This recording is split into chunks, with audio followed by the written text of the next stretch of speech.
So I see a lot of people talking about Xbox and Windows 10 integration and the whole Xbox Play Anywhere program, and they basically are insinuating that Xbox has no exclusive games. There's no reason to own an Xbox. The Xbox division is dead. That they're shutting down, and that all you need is a PC and you can play every Xbox game, and that there's no reason to own an Xbox. So I'm gonna go ahead and just explain really briefly here why anyone who said that or is thinking it is an idiot, because that's just not at all true. Now, this is no fanboy nonsense. I'm literally just going to give you some reasons as to why that's retarded. So the first of which being that people aren't just going to go out and buy PCs just because a couple Xbox games are on there.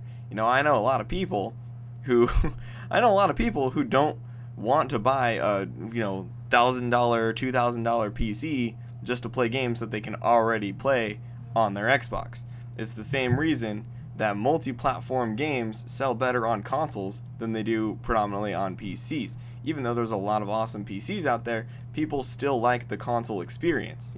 People still like to be able to sit down, put their plug their controllers in and just like sit on the couch and play games. And yes, you can do that on PCs, but the entry level for a console, man, like the Xbox One is selling at $279 right now. That is nothing.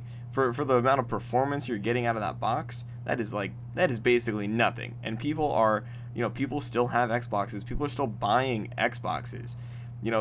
People like Call of Duty, one of the most, popular games out right now. People don't really buy that for PC as much as they do for consoles. And, even though it's on PC, saying that Xbox has no exclusives anymore is pretty dumb, because that's not going to kill off Xbox. That just means that there are going to be more people able to buy the game because, the PC players, specifically Windows 10 players, are going to be able to also buy the game. So that's just putting more money in Microsoft's pocket. And Xbox people are still going to play the games on Xbox. They're not going to go out and buy PCs for it. So that's just dumb thinking right there. Another point I have to make here, one that I already kind of insinuated at here, is it's only Windows 10 people. Now, a lot of PC players aren't on Windows 10, therefore the game isn't available to them. So that's again beside the point.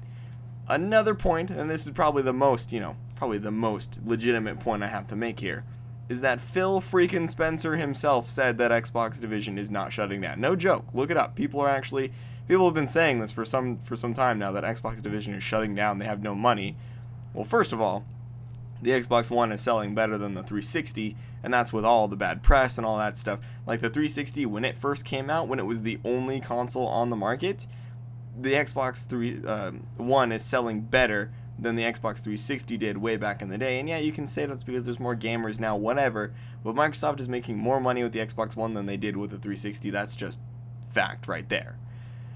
Anyways, going back to the topic here, why would, if Microsoft knew the Xbox division wasn't doing well and wasn't gonna have any future, why would they announce 2 new hardware revisions at E3? Because if you guys weren't there for E3, they announced the Xbox One Slim, which is gonna have which is just a slimmer model of the Xbox One, and then they announced the Xbox Scorpio, which is another Xbox here with much more better visuals here, 4K graphics, and all that stuff that they're talking about in the trailer. Go watch it if you don't know what I'm talking about. But if there was no future, why would they announce 2 new hardware revisions for the Xbox One? That just doesn't make any sense.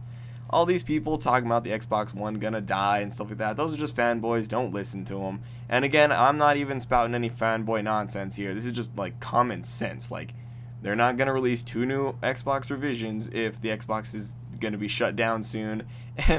And again, like I mentioned with the whole PC point, like PCs, multi-plats have been on PCs for a very long time now.